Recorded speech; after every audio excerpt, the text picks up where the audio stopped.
ler um versículo aqui. 1 Reis 8, a,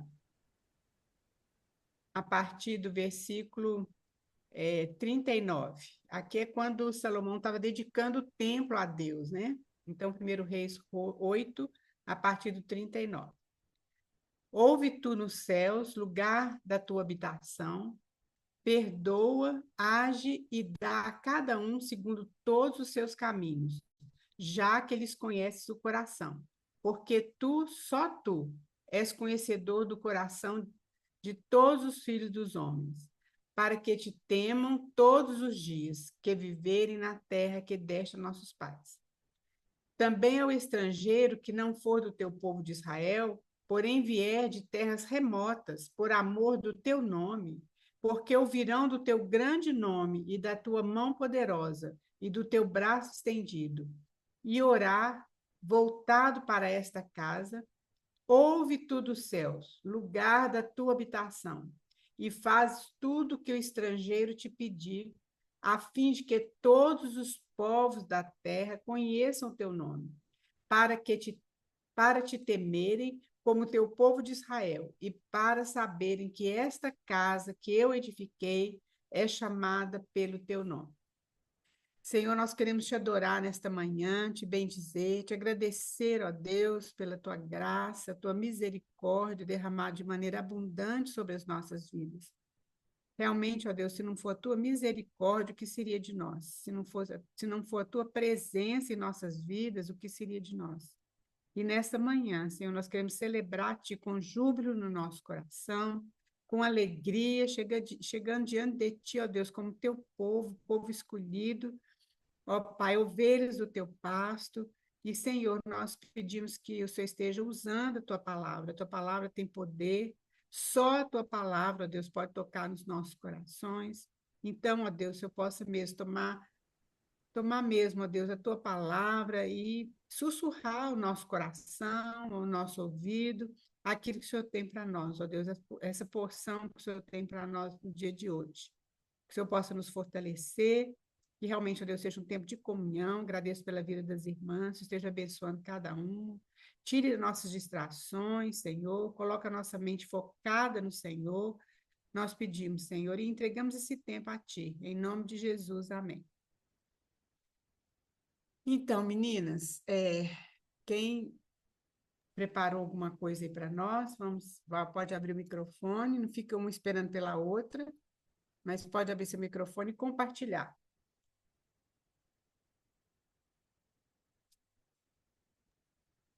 Dona Raquel, acho que esses dois livros são os livros que dá raiva de ler, porque a gente fica desesperado com o fato de um rei assumir e fazer a vontade de Deus. Aí, trocentos mil reis assumir e não fazer a vontade de Deus. Então, isso vai gerando na gente, assim, um desespero, né? Que é a mesma coisa que a gente faz hoje, né? Mas eu gosto muito da história de Davi, mas também da história de Salomão, né? É impressionante, assim, como Salomão prosperou, pediu sabedoria a Deus, né? Ele poderia pedir qualquer coisa, pediu sabedoria, mas ele também se perde, né? Então, é impressionante ver isso, assim, com toda a sabedoria que Deus deu para ele, no meio do caminho ele se perde. E é interessante porque Salomão pede para Deus cumprir as promessas, né? E as promessas eram condicionais, né? Que era se o povo continuasse fazendo a vontade dele, né? Aí Deus cumpriria a promessa. Então Salomão meio que relembra Deus, né? Dessas promessas, mas depois ele mesmo descumpre, né? Tudo aquilo que era parte do povo, digamos assim, né? E ainda assim o Senhor é misericordioso, né? Ainda assim o Senhor vai cumprindo a promessa dele, até chegar um ponto que o Senhor tira mesmo, né? Algumas gerações do reinado, né? Tanto de Judá quanto de Israel, né? Então é impressionante ver como que a gente vai e volta, né? Então, a história de Salomão acho que mexe muito comigo por conta disso, assim, porque Salomão prosperou muito, pediu sabedoria a Deus e durante boa parte da vida fez a vontade de Deus, mas aí, em dado momento da vida, ele começa a achar que ele daria conta, né? Então, e eu acho que a gente faz isso, né, em muitos aspectos da nossa vida. A gente tem a mania de colocar Deus no controle. Aí a gente coloca Deus na direção e senta do ladinho, daqui a pouco a gente já quer mandar em como Deus vai dirigir, daqui a pouco a gente já está no colo dirigindo, daqui a pouco a gente já expulsou Deus de lá e a gente está sozinho no bar. Então eu sinto que é algo que a gente faz, né, constantemente. A gente olha para a Bíblia e fala assim, nossa, que absurdo. Como é que pode, né, depois de tudo que Deus fez e tal. E aí às vezes a gente julga, né? Mas a gente faz a mesma coisa no nosso dia a dia, na nossa vida, nas decisões. Muitas vezes a gente deixa Deus de lado, né? E a gente acha que a gente sabe o que é melhor. Às vezes a gente quer mandar em como Deus precisa comandar a nossa vida, né? É isso aí.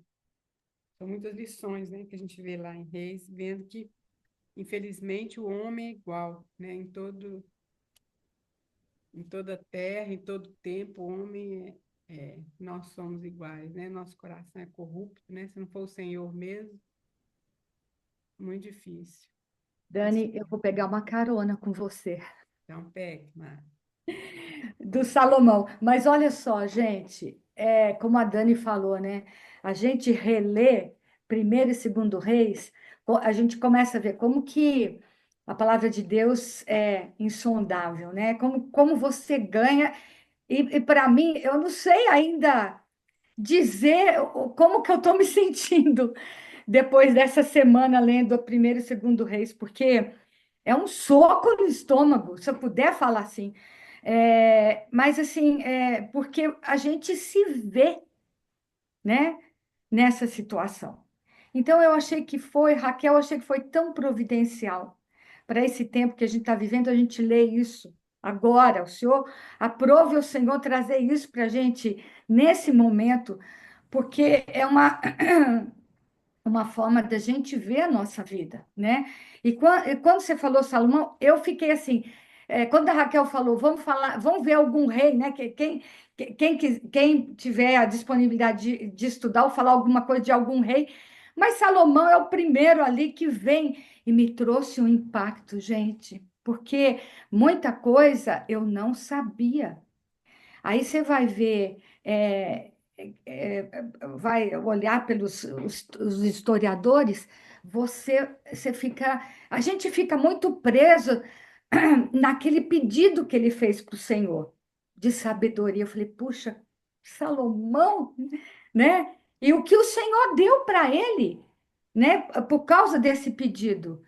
Mas depois, com o tempo, aí o que me veio ao coração é como às vezes a gente exalta muito como a gente começa a carreira, mas a gente esquece, né, que o importante é como a gente termina, né, como a gente termina. Então, só uns aspectos aqui que eu lendo aqui também, né, eu queria colocar. Gente, ó, de 40 anos de reinado, isso aqui não é da minha cabeça, não, tá, gente? Dos historiadores aqui, ó, 40 anos de reinado, só quatro coisas que foram a favor de Salomão, e eu, assim, presa na sabedoria, e você começa a ver coisas que você não conhecia. Por exemplo, as quatro coisas a favor dele. A escolha, né, que ele fez diante do Senhor por sabedoria, a oração de dedicação dele ao templo, depois que o templo foi edificado, né? A bênção após a dedicação do templo, e depois esse irmão que eu estava lendo falou do Salmo 72. Mas assim, só para a gente não ficar preso nisso, mas eu fiquei boba porque uma questão que eu não sabia era sobre a construção do templo. Porque ali ele empregou 150 ou mais de 150 mil trabalhadores, né? Mas foi um trabalho escravo, gente. eles não receberam nada. Ô, gente, como era no Egito? Foi um trabalho. Eu sou Salomão, por que que você fez isso? Foi um trabalho escravo, né? Eu tenho minha colinha aqui só para não perder. Mas aqui, é, e depois a gente vê as coisas negativas dele, que são muitas, você fica bobo de ver o que que ele fez com aquilo que Deus deu. E eu olho para a minha vida, o que que eu estou fazendo com aquilo que Deus tem me dado? Primeiro, o tempo, né? Administrar o tempo que eu não sei. E segundo, é não ter visão do final da carreira, né? Como eu vou terminar? E eu vejo aqui, olha só, o irmão fala que na vida secular dele, né? Na vida secular, ele era naturalista, botânico, olha só, zoólogo, filósofo, comerciante, construtor, poeta e administrador. Mas isso era na vida secular. E ele, com relação ao Senhor, se distanciou tanto, porque as coisas negativas foram muitas, né? Olha só, 1.000 mulheres, como é que pode? Como é que dá conta? 1.000, né? Davi teve 17 esposas, Saul teve uma esposa e uma concubina, e ele teve 1.000, né? E aí, por causa dessa questão também, né? Mais por causa disso, o envolvimento dele com idolatria, meu Deus. Aí você vai murchando, conforme você vai lendo, você vai murchando, porque eu posso não ser idólatra, eu posso não ter 1.000 esposos, mas eu tenho outras coisas que me separam do Senhor, muitas vezes, né? Então, isso falou muito ao meu coração. E, a única coisa que o irmão fala notória, né, que ele fez foi o tempo.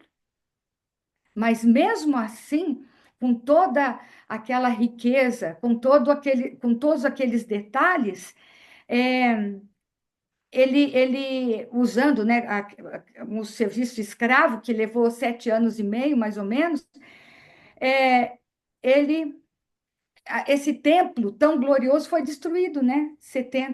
No ano 70 depois de Cristo, depois de 1.100 anos. Então eu fico pensando, meu Deus, olha para mim, Senhor, tem misericórdia da minha vida, porque eu não sou sábia, eu não tenho nenhum desses atributos aqui seculares que ele tem, né? Mas também posso facilmente me desviar do Senhor, né? Do propósito dele para minha vida. Então, uma coisa assim, tem muita coisa sobre ele, mas assim, uma coisa que é, tocou muito meu coração ao ler um pouco da história dele foi como que eu vou terminar a minha carreira, a carreira que Deus propôs para minha vida, né? Para a gente como começar, nós começamos bem, crendo no Senhor, confessando que Ele é o nosso Senhor e nosso Salvador, mas como que tá? Né? O Senhor é a porta, nós passamos pela porta, mas depois você entra e sai. Você não fica agarrado na maçaneta. Você tem um caminho e ele faz a provisão, ele dá, como diz lá em João 10, ele dá pastagem, ele dá o alimento, ele dá toda a provisão para a gente alcançar a coroa, né? O final. Então, isso falou muito ao meu coração, gente. Estou ainda aqui meio abalada. Bem, Márcia, é isso mesmo, a gente vê isso mesmo, né? É como a gente começa, mas como termina, né? É isso mesmo. E aí, tem mais alguma irmã que quer participar, quer falar? Viu alguma coisa aí?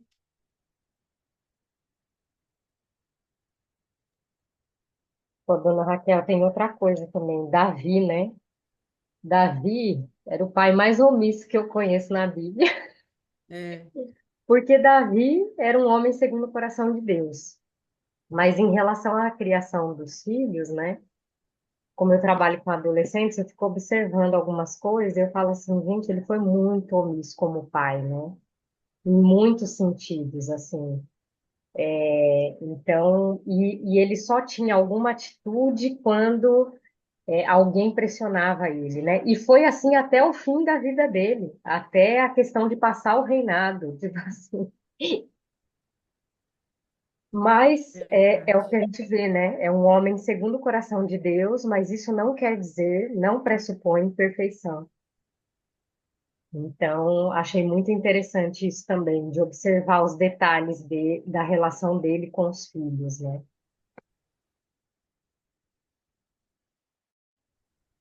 E a gente vê também a questão do arrependimento, né? Lá no Salmo 51.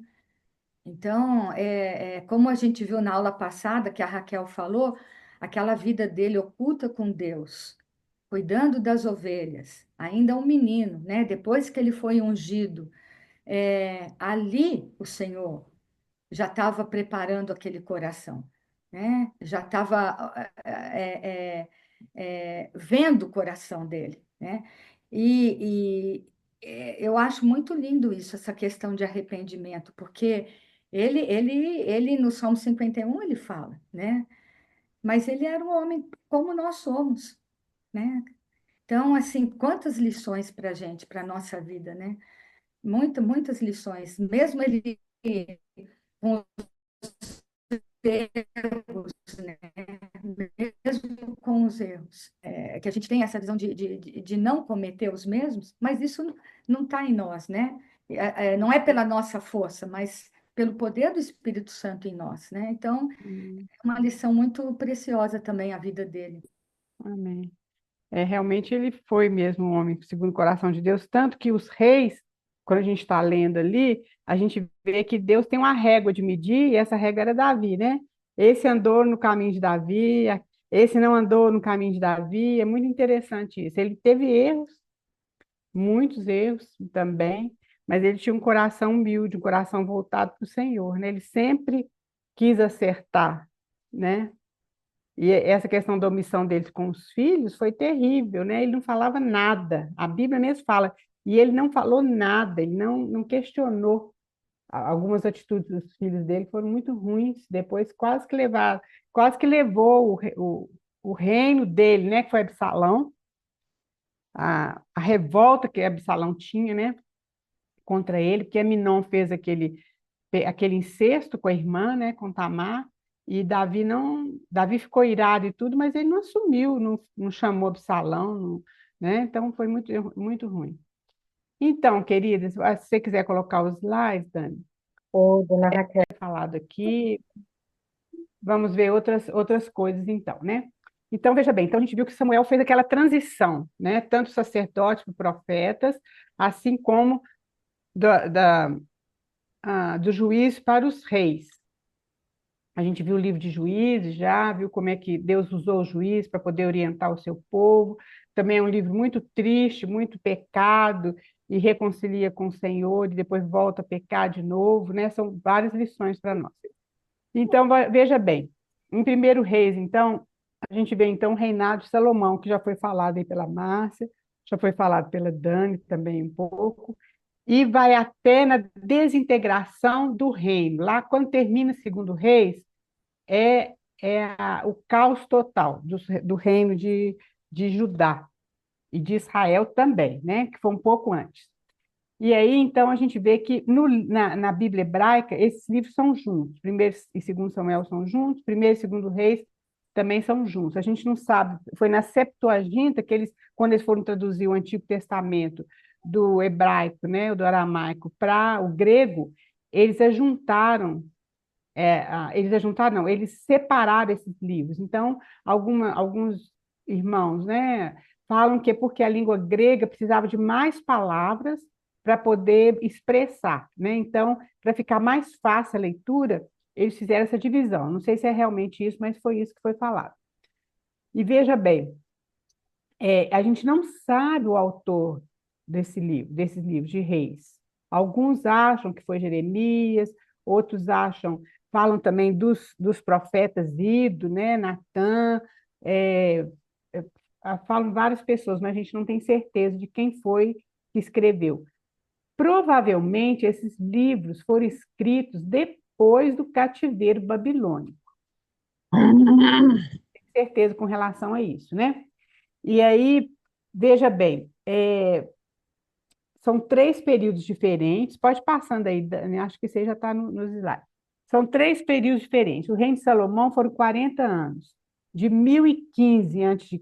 até 975 anos antes de Cristo. Depois, a segunda foi a divisão do reino, que nós vamos ver que o reino foi dividido Israel, reino do norte, e Judá, reino do sul. Então, a divisão do reino com Roboão até quando o reino do norte foi desfeito. Nós vamos ver isso também, que é do ano 975 ao ano 721 a.C. E o reino do sul até o cativeiro babilônico também, quando o reino do sul praticamente desapareceu, né? De 721 a 588. Veja bem, do êxodo, quando o povo saiu do Egito, até a construção do templo, foram 583 anos. Pode passar aí, Dani, acho que é o 3, né, que a gente está. Eu não sei se eu coloquei as anotações aí. Vocês estão ouvindo? Estamos sim, Parece. dona Raquel. Ah, tá. Sim, tá perfeito. Está ouvindo, então, né?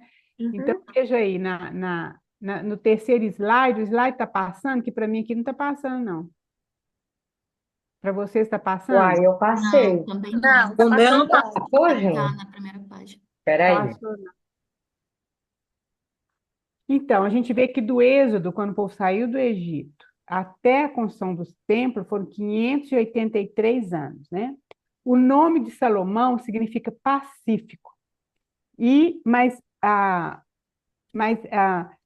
Davi tinha dado esse nome para ele, Gedidias, ou seja, o amado de Deus. E é interessante, como já foi falado, que Deus falou com ele, né? Ele não pediu riqueza, mas ele pediu sabedoria, isso agradou o coração de Deus. Realmente, o início do reino dele, ele estava totalmente propenso a seguir aquilo que o Senhor queria, né? Andar nos caminhos de Davi. Infelizmente, o final da sua vida foi muito triste. O Dani não passou, não. Para mim, está parado aqui. O final Parada, da vida. tá parada em qual, dona Raquel? No primeiro, através da Bíblia. Nossa. Então, peraí que É, eu vou parar de compartilhar e vou tentar de novo.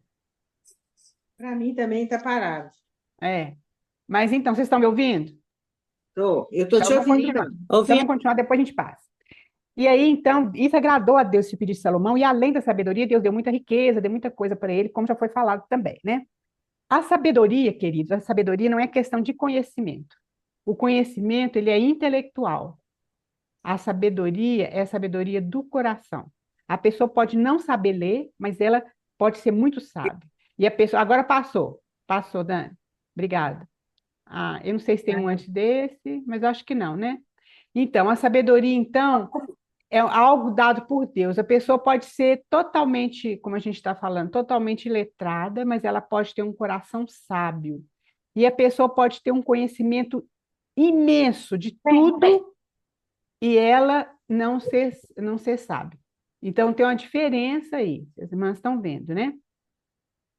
Aí, veja bem. Aí fala que ele discorreu, como aí a Márcia falou, sobre as plantas, sobre tantas coisas, e depois, então, ele constrói o templo. Agora, é interessante, queridos, porque quando ele faz essa dedicação do templo, ele constrói o templo com muita sabedoria.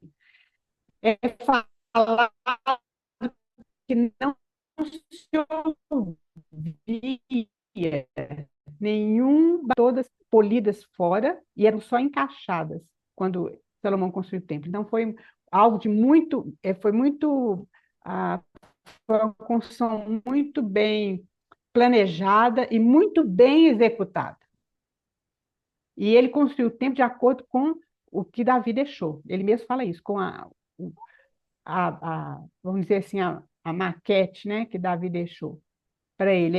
Era mais ou menos assim um replay do tabernáculo, Vem, vem. mas era o templo, né, construído com pedra, porque o tabernáculo tinha aquele ato, nós já estudamos o ato exterior, depois vinha o santo, depois o santo do santo. Então, ele construiu mais ou menos assim, mas era com pedras mesmo, né? Não era com tijolos, hein, gente? Era com pedras, né? Diferente. Agora, o que eu acho muito interessante é, nessa oração dele, é uma oração muito linda, a glória de Deus enche esse templo, mas você vê que ele coloca aqui, são duas coisas importantes que a gente deve lembrar naquele texto que a gente leu. Ele fala assim, ele fala várias coisas, se o povo desviar do Senhor, mas voltar o rosto dele para o templo, que o Senhor pudesse ouvir essas orações, né? E aí ele fala se o povo for levado cativo, inclusive ele fala isso. Então a gente lembra ali de Daniel, que fala que Daniel ele tinha janelas do quarto dele abertas em direção a Jerusalém. E ele 3 vezes por dia ele se ajoelhava e orava naquela direção. Então a gente viu o seguinte, que o Daniel foi uma pessoa muito próspera, tanto no reino babilônico quanto no reino medo-persa.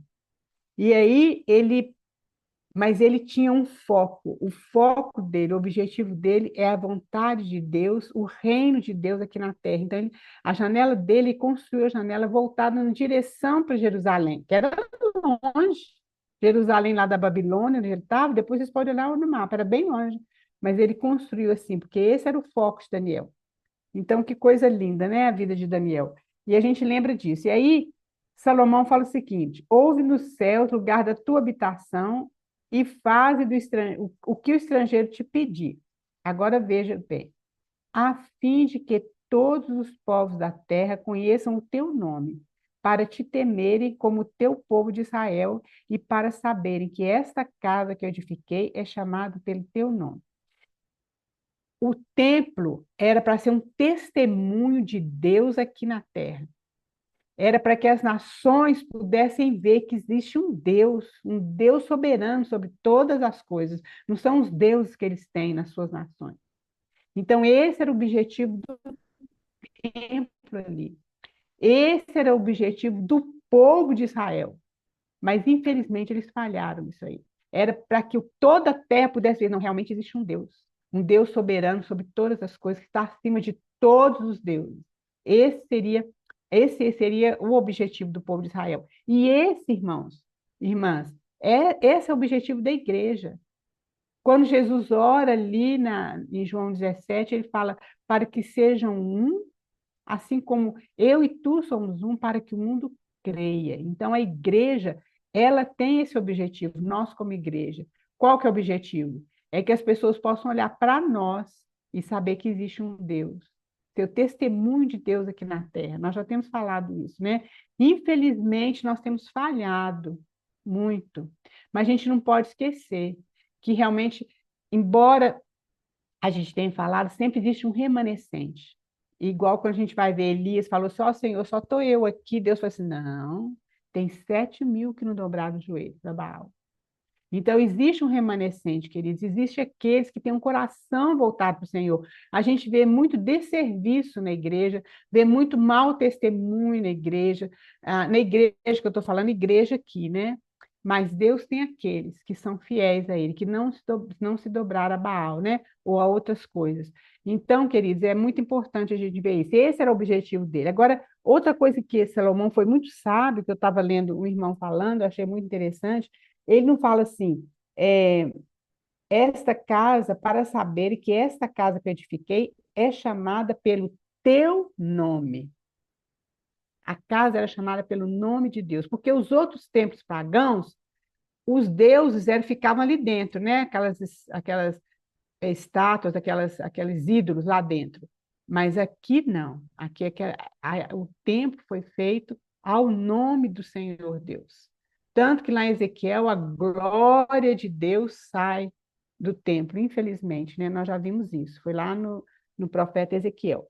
Então, queridos, então isso foi mais ou menos a vida de Salomão. E outra coisa que eu acho muito importante mesmo a gente ver, porque o Senhor Jesus, lembra o que o Senhor disse? O Senhor Jesus disse? Lá vamos ver, alguém abre lá em Mateus 12:42 e outro abre em Lucas 11:31.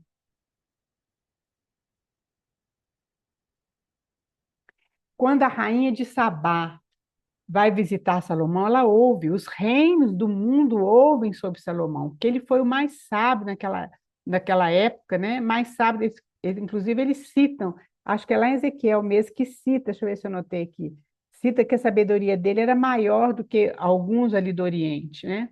E a rainha de Sabá fica sabendo daquilo e ela quer saber, quer verificar se isso é verdade mesmo. E ela vai com a grande comitiva lá em Jerusalém para visitar Salomão. E é muito interessante, porque fala o seguinte, olha bem, a rainha de Sabá fala o seguinte, olha, quando, lá em 1 Reis 10, então ela chega lá em Jerusalém com uma comitiva muito grande, com camelos carregados de especiaria, ouro, pedra preciosa, né? E compareceu diante de Salomão. E lhe expôs tudo quanto trazia na sua mente, fez perguntas e tudo, né? E Salomão respondeu a tudo. Nada lhe houve profundo demais que não pudesse explicar. Agora veja aqui, vendo, pois, a rainha de Sabá toda a sabedoria de Salomão, e a casa que edificara, e a comida da sua mesa, e o lugar dos seus oficiais, e o serviço dos seus criados, os trajes deles, e os seus copeiros, e o holocausto que oferecia na casa do Senhor, veja bem, ficou como fora de si. E aí ela fala o seguinte, foi verdade a palavra que eu ouvi a respeito de você, né, na minha terra. Eu, contudo, não acreditei naquelas palavras, até que eu vim e vi com meus próprios olhos. Eis que não me contaram a metade, sobrepujas em sabedoria e prosperidade e fama que eu vi. Olha só que coisa. Então, alguém achou aí? Lê para nós o que Jesus falou sobre Achei isso. aqui, no Mateus 12:42. Isso, por favor. Ok. A rainha do sul se levantará no juízo com essas gerações. Peraí, a rainha do sul se levantará no juízo com esta geração e a condenará, porque veio dos confins da terra para ouvir a sabedoria de Salomão. E eis que está quem é maior do que Salomão. E eis que esta quem é maior do que Salomão. Eis que aqui está quem é maior do que Maior do que Salomão, Salomão. né? Vamos lá, e lá em Lucas, alguém viu Lucas? Lucas 11:31. A rainha, 11:31. A rainha do sul se levantará no juízo com os homens desta geração e os condenará, porque veio dos confins da terra para ouvir a sabedoria de Salomão, e aqui está quem é maior do que Salomão. Quem que é maior que Salomão? Quem que é? É o Senhor Jesus. É. É o Deus, Senhor né? Jesus. É o Senhor Jesus, ele é maior que Salomão. Veja bem, Salomão, como a gente já falou, ele começou muito bem, ele tinha uma sabedoria fora do normal, porque Deus deu essa sabedoria para ele, era fora do normal mesmo, mas o Senhor Jesus sobrepuja isso tudo, né? A isso tudo. E o Senhor Jesus, ele começou bem, viveu a vida dele toda maravilhosamente bem e terminou super bem. Então, queridos, esse é o nosso rei. Eu fico pensando na rainha de Sabá, quando fala aqui na Bíblia, que fala que ela ficou fora de si. Eu fico pensando, quando nós encontrarmos com o Senhor, eu creio que nós vamos ter a mesma, vamos dizer assim, a mesma atitude, porque a gente, como ela falou aqui, olha, eu ouvia falar, mas eu não pensei que fosse tanto assim a tua glória. Eu creio que isso vai ser uma atitude nossa, de adoração, diante do Senhor, quando a gente estiver diante dele e ver realmente que a gente não sabia nem a metade, nem nada da glória do Senhor, da sabedoria do Senhor, daquilo tudo que o Senhor é. Então, toda vez que eu leio esse texto, isso me toca o coração, porque o próprio Jesus falou que aqui as pessoas que estavam em volta dele naquela época, e mesmo nós que lemos a palavra dele tudo, muitas vezes não damos o valor que é devido. E ele é muito maior do que isso tudo, né? Então eu creio assim que realmente nós vamos ficar extasiados mediante da glória e da majestade do Senhor.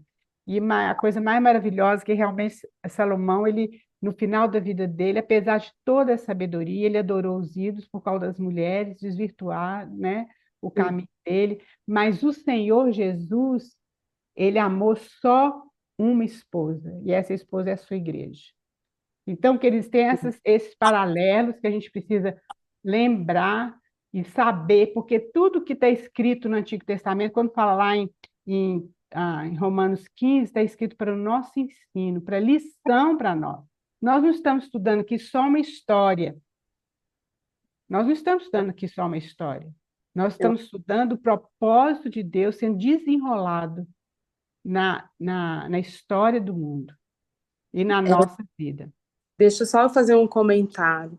Eu acho muito interessante assim, o preço que a rainha de Sabá ela pagou para conhecer essa sabedoria, né? Ela não mediu esforços, né? Foi uma caravana com ouro, com pedras, com tudo assim que ela poderia levar para poder conhecer a sabedoria de Salomão. Então, assim, ela pagou um alto preço para ir ver com seus próprios olhos, né? O poder de Deus na vida de Salomão. Isso é um exemplo para nós, né? Nós temos que olhar isso e falar, Deus, qual é o preço que eu estou pagando para te conhecer, né? Assim, não por uma questão de cobrança, mas pelo desejo mesmo de ver a grandeza, o amor de Deus, o quanto Deus é perfeito, né? Então, assim, ela pagou um alto preço para isso. É verdade. É isso mesmo. E o Senhor, nós já vimos isso, o Senhor disse, eis aqui quem é maior que Salomão. Então, nosso rei, o Senhor Jesus, ele é maior que Salomão. Ele é maior que todos os reis. Ele é o rei dos reis, o Senhor dos senhores. Nós não podemos esquecer que ele é o nosso rei. E que a gente deve mesmo ter não só um amor no coração muito grande, mas a gente deve mesmo ter um respeito também e colocar o Senhor realmente no lugar devido na nossa vida, na nossa casa, na nossa atitude e nas nossas palavras, né? E isso aqui também é muito interessante, essa comparação, porque Salomão ele edificou o templo com pedras mortas, eram pedras, né? Mas o Novo Testamento fala que o Senhor, que Jesus está edificando a sua igreja com pedras vivas, que somos nós. Então, também essa é uma comparação muito linda. Então, o Senhor está edificando a sua igreja. Ele falou isso, falou com Pedro, né? Sobre esta pedra, que foi a declaração que Pedro fez, né? Que ele é a pedra fundamental. Sobre essa pedra eu edificarei a minha igreja, as portas do inferno não prevalecerão contra ela. Então, o Senhor Jesus não teve pecado, ele é totalmente justo, totalmente perfeito, totalmente amável. E o Senhor Jesus, então, ele deu a sua vida pela igreja, a sua noiva. Ele não tem mil mulheres como Salomão, né? Mas ele tem uma, que ele é fiel a ela, que somos nós, que é a sua igreja, que é a sua noiva. É isso que fala no Novo Testamento, em Apocalipse, né? Que acaba realmente termina com esse casamento, né? De Jesus com a sua igreja. Pode passar, por favor, Dani. Então a gente viu Salomão, então vai ter nós vamos ver a divisão do reino, né? Logo depois aqui, que depois que Salomão morre, a Roboão, que é o filho de Salomão, assume o governo, mas ele não ouve o conselho dos conselheiros mais antigos, porque o povo foi lá falar com Roboão que era para diminuir o imposto, que estava muito alto, e os conselheiros, foram conselheiros de Salomão, falaram com ele, não, você deve fazer isso sim, você deve agradar o povo.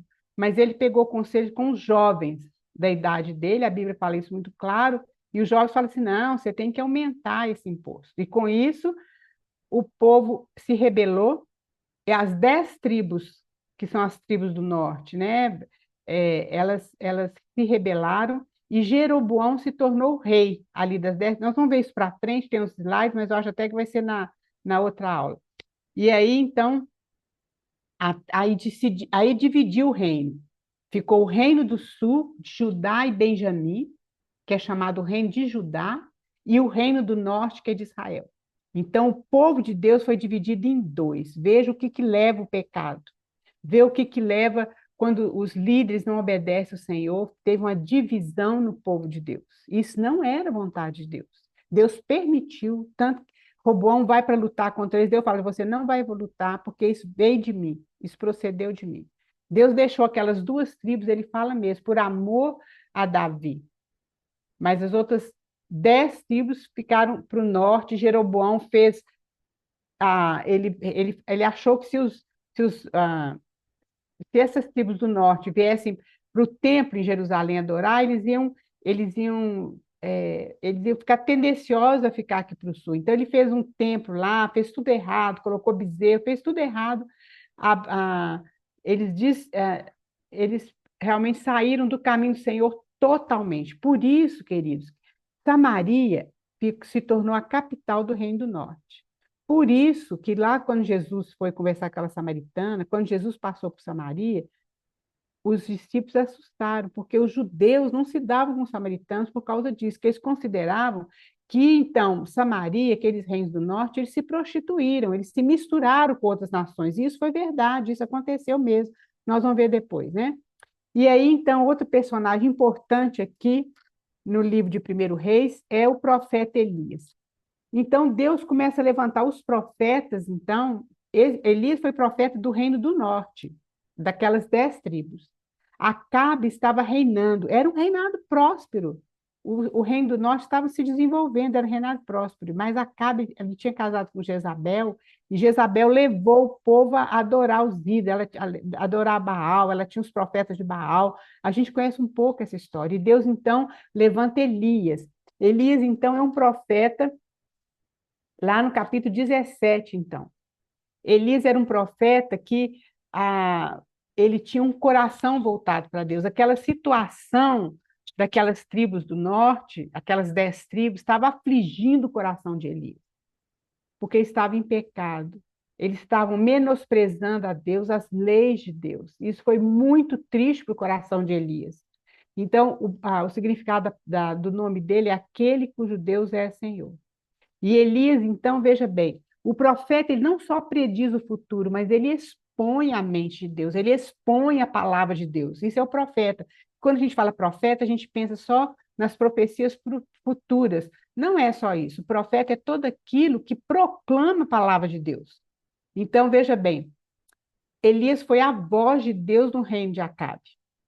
E a primeira vez que ele aparece aqui em 1 Reis, é lá em 1 Reis 17. Alguém lê para nós, 17:1.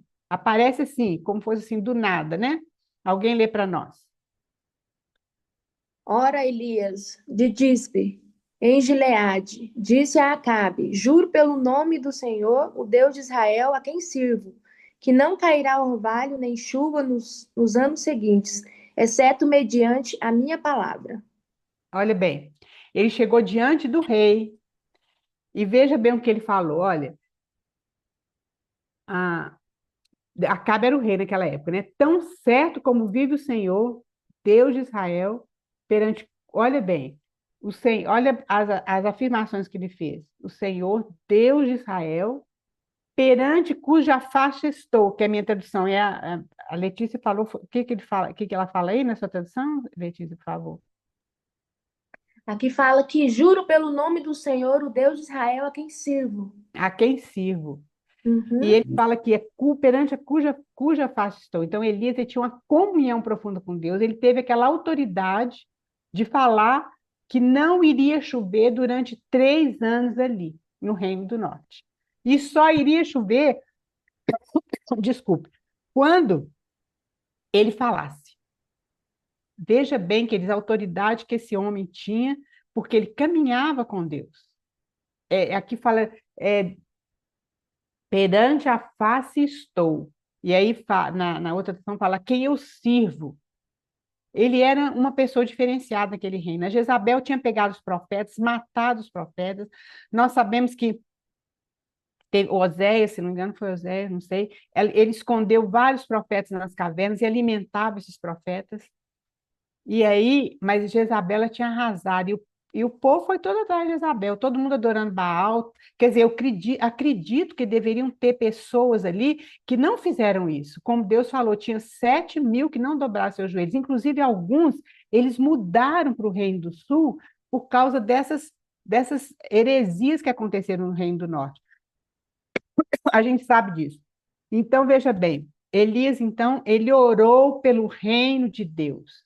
Ele queria que a vontade de Deus fosse estabelecida naquele reino. Ele orou pela soberania de Deus. E, inclusive, ele esqueceu de si mesmo, porque quando ele proferiu essa essa profecia, ele não pensou que ele também poderia passar sede e fome. Tanto que fala ali, depois vocês leram, quem leu o primeiro Reis viu, né?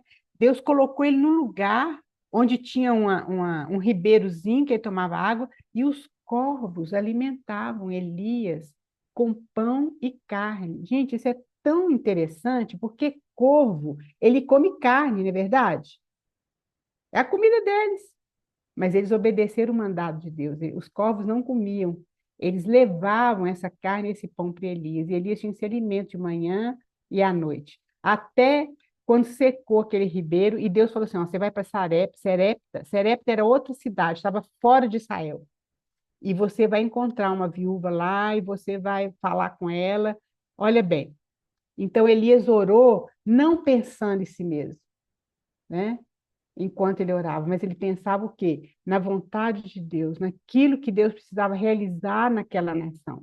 Então, queridos, o profeta, o intercessor, é aquele que esquece de si mesmo, mas ele foca, não é na necessidade da pessoa somente, porque se a gente focar na necessidade da pessoa que a gente está intercedendo, a gente perde o foco, mas a gente tem que focar naquilo que Deus quer, na vontade dele, porque Deus tem um propósito na vida de cada um. Então, isso é muito importante. Então, ele tomou posição pela soberania de Deus num contexto de apostasia, total apostasia, né? Pode passar aí, Dani, por favor. Isso, agora a gente terminou, nós temos só 5 minutos para fazer segundo Reis, eu acho que a gente nem vai entrar em segundo Reis, mas nós vamos ter que parar por aqui mesmo. Então, a gente viu lá em segundo Reis, nós vamos ver, a Elaine já passou, não sei se vai passar, já vai ter o mapa, a gente vendo o mapa, a divisão que aconteceu do Reino do Norte e o Reino do Sul, e a gente vai ver que a relação dos reis, se não me engano, são 19 reis que teve no Reino do Norte, todos foram maus, todos, não tinha nenhum que salvou, nenhum buscou o Senhor. E o Reino do Norte, eles não tinham, não continuavam a dinastia, porque no sul eram todos descendentes de Davi, porque foi a promessa de Deus. Mas do norte, ele levantava uma família e aí usurpava o trono e reinava. E depois vinha outro rei de outra família. Então, aí a Dani até colocou para nós. Obrigada, Dani. Já é no segundo rei, né? Olha a divisão aí para vocês verem, olha. Tá vendo? O reino do sul ficou aqui para baixo, amarelinho, era o reino de Judá. E em cima, o reino de Israel. Todos os reis de Israel foram horríveis.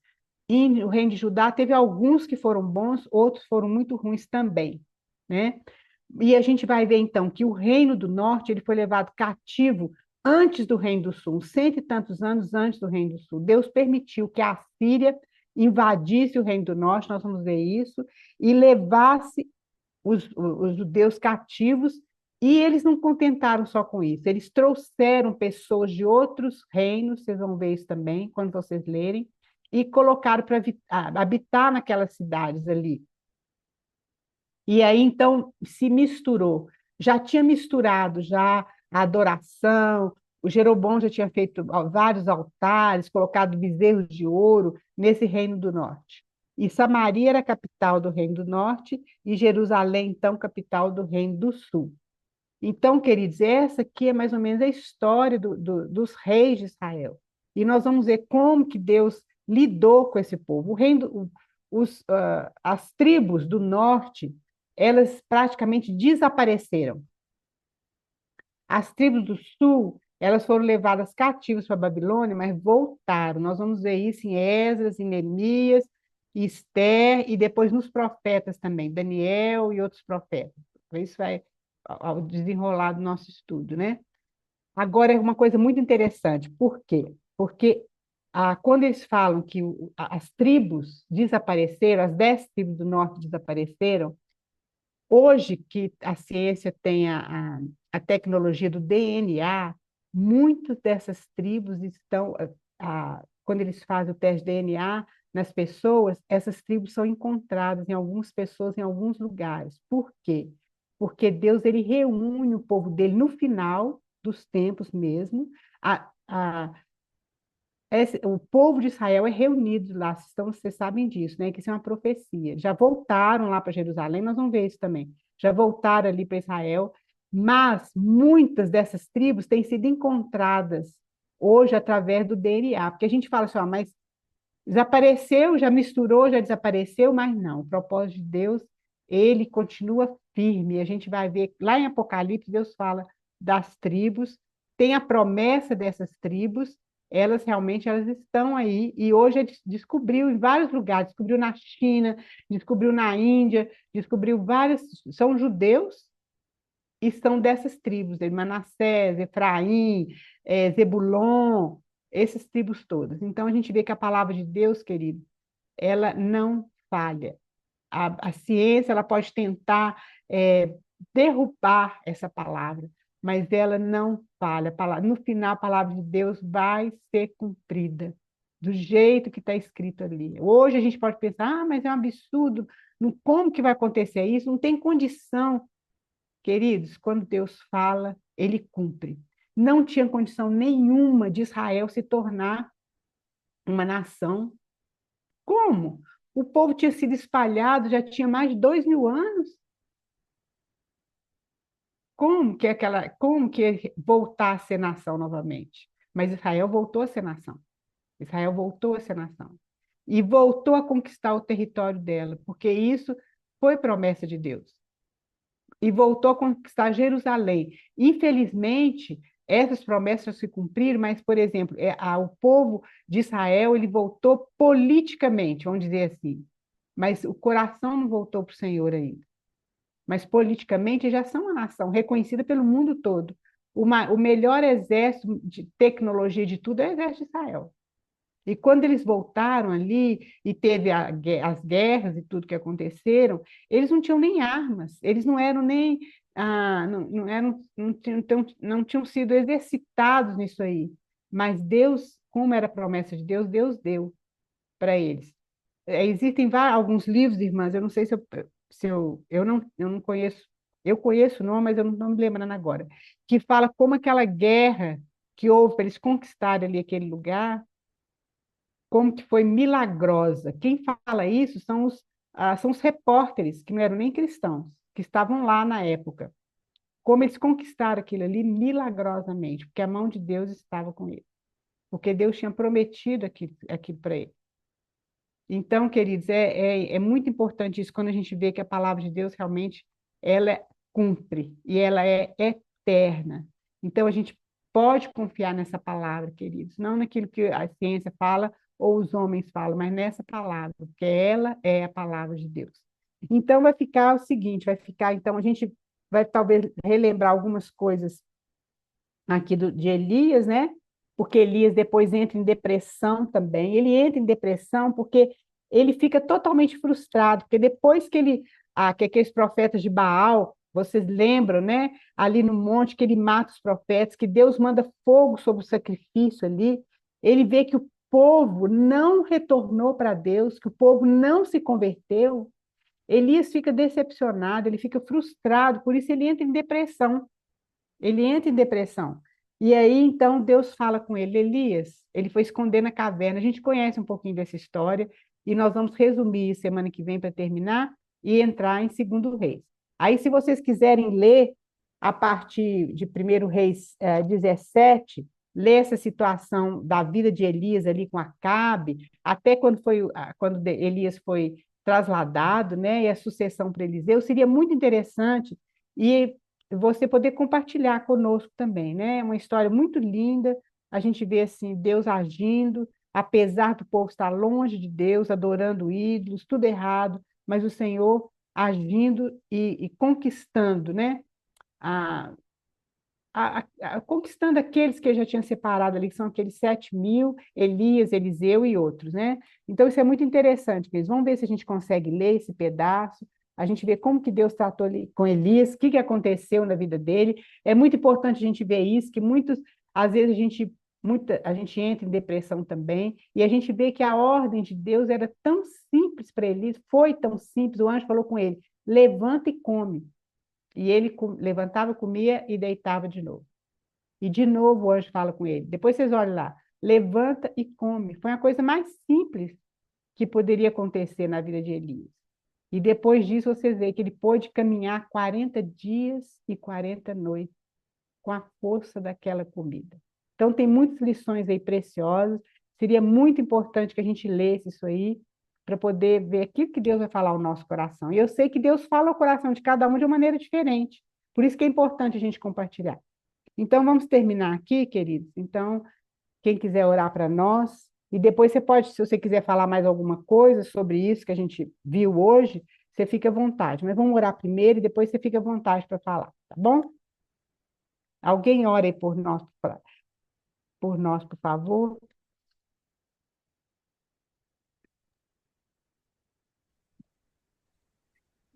Senhor Querido Jesus, Deus, Pai, nós te agradecemos, ó Pai, por essa manhã. Colocamos, ó Pai, as nossas vidas na tua presença. Obrigado por Amém. essa oportunidade de aprender, de ouvir, ó Amém. Deus, a tua palavra. Obrigado, Deus, porque essa palavra vem renovada no nosso coração, ó Pai, nos ensinando sobre a vida, ó Pai, de Salomão, sobre a vida de Elias. Nós temos que ter nosso coração voltado mesmo para o Senhor, ouvidos abertos para